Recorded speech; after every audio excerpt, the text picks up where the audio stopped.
Watch Kannada serial ಚಾನಲ್ಗೆ ಸ್ವಾಗತ. ಮೊದಲು ನಮ್ಮ ಚಾನಲ್ನ ಸಬ್ಸ್ಕ್ರೈಬ್ ಮಾಡ್ಕೊಳ್ಳಿ, ನಂತರ ವಿಡಿಯೋನ ಪೂರ್ತಿಯಾಗಿ ನೋಡಿ. ಇನ್ನು ಪ್ರಾರಂಭದಲ್ಲಿ ಭಾರತಿ ಮತ್ತು ಕಾತ್ಯಾಯಿನಿ ಮಾತಾಡ್ಕೊಂಡು ಬರ್ತಾ ಇರ್ತಾರೆ.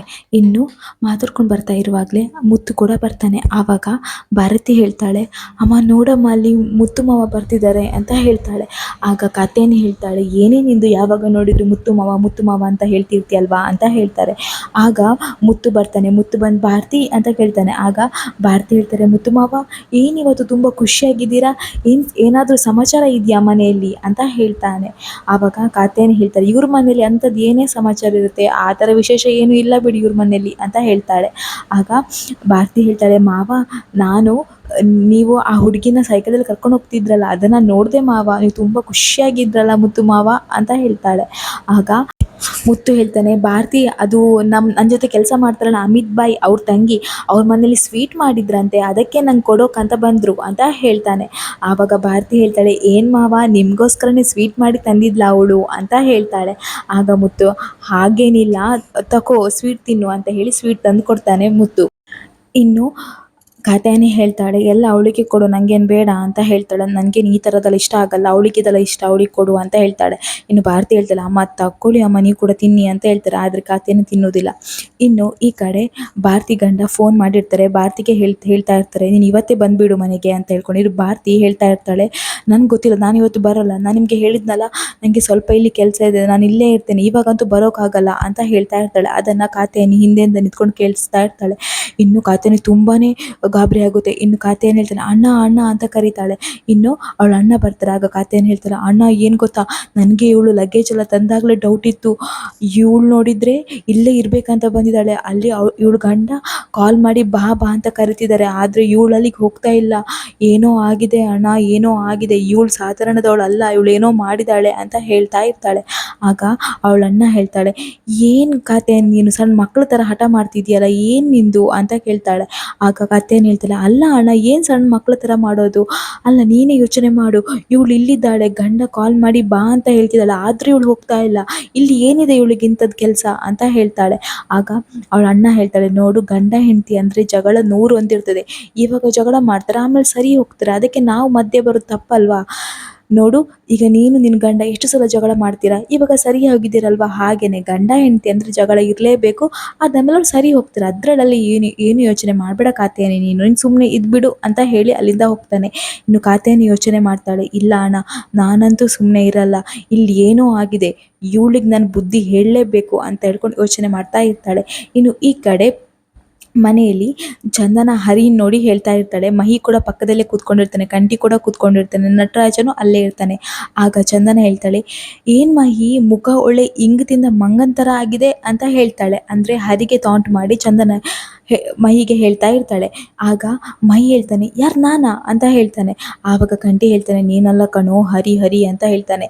ಆಗ ಚಂದನ ಹೇಳ್ತಾಳೆ, ಏನಾಯಿತು, ಏನೋ ಆಯಿತು ಬಿಡು, ನಿನ್ನ ಮುಖ ನೋಡಿದ್ರೆ ಮಂಗನ ಥರನೇ ಇದೆ ಬಿಡು ಅಂತ ಹೇಳ್ತಾಳೆ.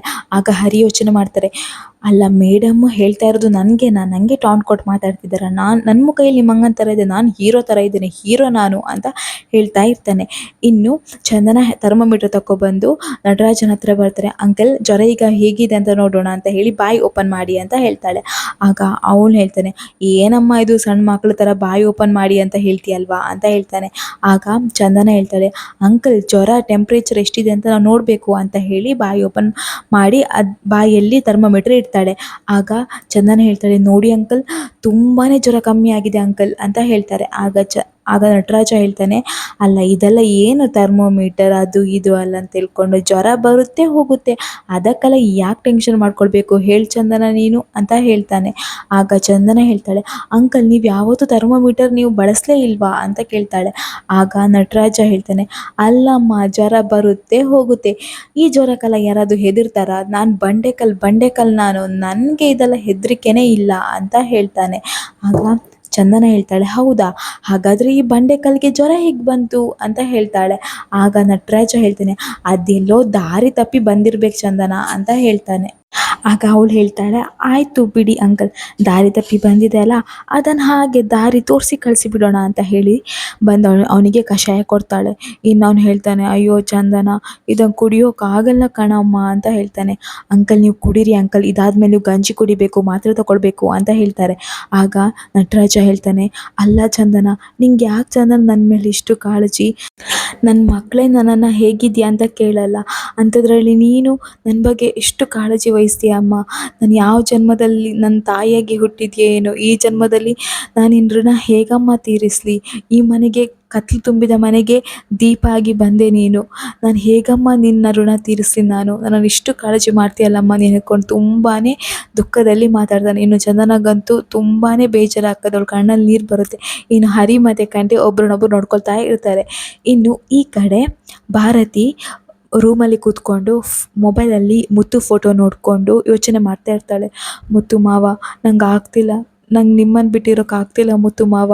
ಮನೆಯವರೆಲ್ಲ ಸೇರಿ ನನ್ನ ಪ್ರೀತಿನ ಈ ರೀತಿ ಮಾಡಿದರು, ಯಾರ್ದೋ ಜೊತೆ ಮದುವೆ ಮಾಡಿಸಿದ್ರು. ಆದರೆ ನನಗೀಗ ಅನಿಸ್ತದೆ, ನಾನು ಸುಮ್ಮನೆ ಒಂದು ಶವ ಥರ ಓಡಾಡ್ತಾ ಇದ್ದೇನೆ ಅಷ್ಟೇ. ನನಗೆ ಪ್ರೀತಿನೇ ಇಲ್ಲ ಮಾವ ಅವ್ರ ಮೇಲೆ.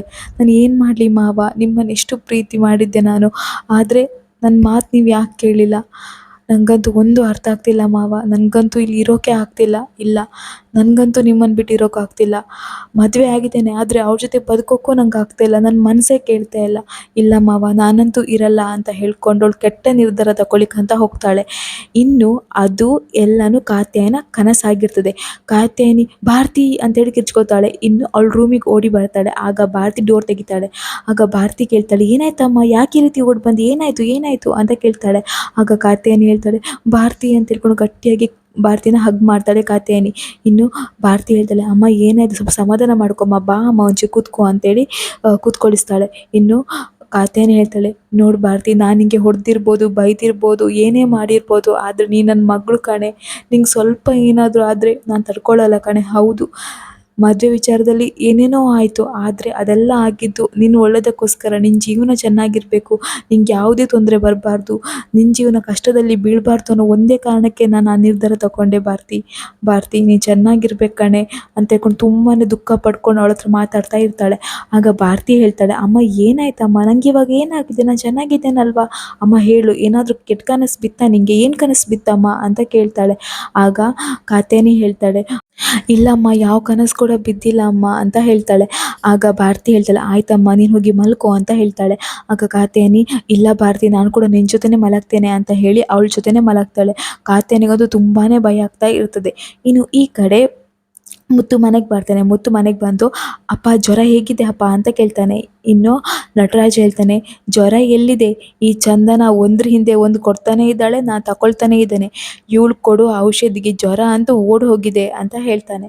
ಆಗ ಚಂದನ ಹೇಳ್ತಾಳೆ, ಅಂಕಲ್ ಅಂತ ಹೇಳ್ತಾಳೆ. ಇನ್ನು ಮುತ್ತು, ಚಂದನ ಸ್ವೀಟ್ ತಗೊಳ್ ಚಂದನ ಅಂತ ಹೇಳ್ತಾನೆ. ಆಗ ಚಂದನ ಕೇಳ್ತಾಳೆ, ಸ್ವೀಟಾ? ಅಲ್ಲಣ್ಣ, ಸ್ವೀಟಾಗಿ ತರಕ್ಕೆ ಹೋದ್ರಿ ಇವಾಗ ಅಂತ ಕೇಳ್ತಾನೆ. ಆವಾಗ ಮುತ್ತು ಹೇಳ್ತಾನೆ, ಅದು ಮಹಿಮಾ ಅವರು ಸ್ವೀಟ್ ಮಾಡ್ಕೊಂಡು ಬಂದಿದ್ರು ಸೈಟ್ ಹತ್ರ ಅಂತ ಹೇಳ್ತಾನೆ. ಆಗ ಕಂಠಿ ಮತ್ತು ಮಹಿ, ಓ ಮಹಿಮಾ ಅಂತ ಹೇಳ್ತಾರೆ. ಆಗ ಕಂಠಿ ಹೇಳ್ತಾನೆ, ಓ ಮಹಿಮಾ ಸ್ವೀಟ್ ಮಾಡ್ಕೊಂಡು ಬಂದಿದ್ರಾ ಅಣ್ಣ ಅಂತ ಕೇಳ್ತಾನೆ. ಆಗ ಮಹಿ ಹೇಳ್ತಾನೆ, ಅಣ್ಣ ನಂಗೆ ಕೊಡು ಸ್ವೀಟ್ ಅಂತ ಹೇಳ್ತಾನೆ. ನೀನು ಸ್ವೀಟ್ ತಿಂದು ಹೇಳ್ತಾನೆ ಮಹಿ, ಅಣ್ಣ ಈ ಸ್ವೀಟ್ ಅಂತೂ ತುಂಬ ಚೆನ್ನಾಗಿದೆ, ಇದರ ಹೆಸರೇನು ಅಣ್ಣ ಅಂತ ಕೇಳ್ತಾನೆ ಮಹಿ. ಆಗ ಮುತ್ತು ಹೇಳ್ತಾನೆ, ಅದೇನೋ ಹೆಸರು ಹೇಳಿದ್ರು ಮಹಿ, ಹಾಂ ನಾರಿಯಲ್ ಬರ್ಫಿ ಅಂತೆ ಕಣೋ ಅಂತ ಹೇಳ್ತಾನೆ. ಅಂದರೆ ನಮ್ಮ ಭಾಷೆಯಲ್ಲಿ ಕೊಬ್ಬರಿ ಮಿಠಾಯಿ ಅಂತ ಹೇಳ್ತೇವಲ್ಲ, ಅದೇ ಕಣೋ ಅಂತ ಹೇಳ್ತಾರೆ. ಆಗ ಕಂಠಿ ಹೇಳ್ತಾನೆ, ಏನೇ ಆಗಲಿ ಮಹಿಮಾ ಅತ್ತಿಗೆ ಮಾಡಿದ್ದಲ್ಲ, ಹಾಗಾಗಿ ತುಂಬ ಚೆನ್ನಾಗಿದೆ ಬಿಡು ಅಂತ ಹೇಳ್ತಾರೆ. ಇನ್ನು ಎಲ್ರಿಗೂ ಕೊಡ್ತಾರೆ. ಇನ್ನು ಮುತ್ತು ಹೇಳ್ತಾನೆ, ಹರಿ ಬಾರೋ ತಗೊಳ್ಳೋ ತಿನ್ನು ಅಂತ ಹೇಳ್ತಾನೆ. ಇನ್ನು ಮುತ್ತು ಕೂಡ ಹರಿ ಕೊಡ್ತಾನೆ. ಹರಿ ಅಂತೂ ತಿಂತಾನೆ. ಹರಿ ತಿಂದು ಹೇಳ್ತಾನೆ, ಏನೋಪ್ಪ ಇವಾಗ ಮಹಿಮಾ ಅವರು ಒಂದೊಂದೇ ಸ್ವೀಟ್ ತಂದು ಕೊಡ್ತಾ ಇದ್ದಾರೆ ನಿಂಗೆ ಅಲ್ವಾ ಅಂತ ಹೇಳ್ತಾನೆ. ಆಗ ಮುತ್ತು ಹೇಳ್ತಾನೆ, ಏನರು ಮಾತಾಡ್ತೀರಾ, ತಿನ್ನಿ ಎಲ್ರು ಅಂತ ಹೇಳ್ತಾನೆ. ಆದರೆ ಮುತ್ತು ಅಂತೂ ಮಹಿಮನ ಬಗ್ಗೆ ಕೇಳಿದಾಗ ಅವಳ ಜೊತೆ ಸೈಕಲಲ್ಲಿ ಹೋಗಿದ್ದಾನೆ ಯೋಚನೆ ಮಾಡ್ತಾ ಒಬ್ಬೊಬ್ಬರೇ ನಗಾಡ್ತಾ ಇರ್ತಾನೆ. ಆಗ ಕಂಠಿ ಹೇಳ್ತಾನೆ, ನೋಡಿ ಮಹಿಮಾ ಹೆಸರು ಹೇಳಿದ್ಕೊಳ್ಳೆ ಮುತ್ತು ಅಣ್ಣ ಹೇಗೆ ನಗಾಡ್ತಿದ್ದಾರೆ ಹೇಳ್ಕೊಂಡು, ಎಷ್ಟು ನಾಚಿಕೆ ಪಡ್ಕೊಳ್ತಿದ್ದಾರೆ ಅಂತ ಹೇಳ್ಕೊಂಡು ಹೇಳ್ತಾನೆ. ಆಗ ಕಂಠಿ ಹೇಳ್ತಾನೆ, ಅಣ್ಣ ನೀನು ಡೈಲಿ ಮಹಿಮನ್ ಮನೆಗೆ ಹೋಗ್ತೀಯಾ ಅಂತ ಕೇಳ್ತಾನೆ. ಆಗ ಮುತ್ತು ಹೇಳ್ತಾನೆ, ಇಲ್ಲ ಕಣೋ, ಅವರೇ ಸೈಟ್ ಹತ್ರ ಬರ್ತಾರೆ ಡೈಲಿ. ಬರುವಾಗ ಸ್ವಲ್ಪ ತಡ ಆಗಿತ್ತು, ಮತ್ತು ಒಬ್ಬರೇ ಹೋಗೋದು ಸರಿಯಲ್ಲ ಅಲ್ವಾ, ಅದಕ್ಕೆ ನಾನು ಅವರನ್ನು ಸೈಕಲಲ್ಲಿ ಬಿಟ್ಟು ಬಂದೆ ಮನೆ ತನಕ. ರಾತ್ರಿ ಬೇರೆ, ಅದು ಬೇರೆ ಅವ್ರಿಗೆ ಭಾಷೆ ಗೊತ್ತಾಗಲ್ಲ, ಕಷ್ಟ ಆಗುತ್ತೆ ಅಂತ ಹೇಳ್ಕೊಂಡು ನಾನೇ ಬಿಟ್ಟು ಬಂದೆ ಅಂತ ಹೇಳ್ತಾರೆ. ಆಗ ಹರಿ ಹೇಳ್ತೇನೆ, ಓ ಸೈಕಲ್ ಸವಾರಿ ಅಲ್ಲಿ ತನಕ ಹೋಗಿತ್ತಾ ಅಂತ ಹೇಳ್ತಾನೆ. ಆಗ ಮುತ್ತು ಹೇಳ್ತಾನೆ, ಏನು ಇಲ್ಲ ಕಣೋ ಅಂತ ಹೇಳ್ತಾನೆ. ಅಷ್ಟರಲ್ಲಿ ಅವ್ನ ಕೆಲಸದವ್ರು ಕಾಲ್ ಮಾಡ್ತಾರೆ. ಆಗ ಅವನು ಹೇಳ್ತಾನೆ, ಆಯಿತು ಸರ್, ಎಲ್ಲ ಕಂಪ್ಲೀಟ್ ಆಗಿದೆ, ಓಕೆ ಸರ್, ಟೀಕೆ ಟೀಕೆ ಅಂತ ಹೇಳಿ ಫೋನ್ ಇಡ್ತಾನೆ. ಆಗ ಮನೆಯವರು ರೇಗಿಸ್ತಾ ಇರ್ತಾರೆ, ಏನು ಟೀಕೆ ಟೀಕೆನಾ ಅಂತ ಹೇಳ್ಕೊಂಡು ತುಂಬ ರೇಗಿಸ್ತಾ ಇರ್ತಾರೆ. ಇಲ್ಲಿಗೆ ಈ ವಿಡಿಯೋ ಮುಗಿಯುತ್ತೆ. ಮುಂದಿನ ವಿಡಿಯೋದಲ್ಲಿ ಏನೆಲ್ಲ ಆಗುತ್ತೆ ನೋಡೋಣ. ಅಲ್ಲಿವರೆಗೂ ನಮ್ಮ ವಾಚ್ ಕನ್ನಡ ಸೀರಿಯಲ್ ಚಾನಲ್ ದಯಮಾಡಿ ಸಬ್ಸ್ಕ್ರೈಬ್ ಮಾಡ್ಕೊಳ್ಳಿ. ನಿಮ್ಮ ಬೆಂಬಲ ಸದಾ ನಮ್ಮ ಮೇಲೆ ಹೀಗೆ ಇರಲಿ.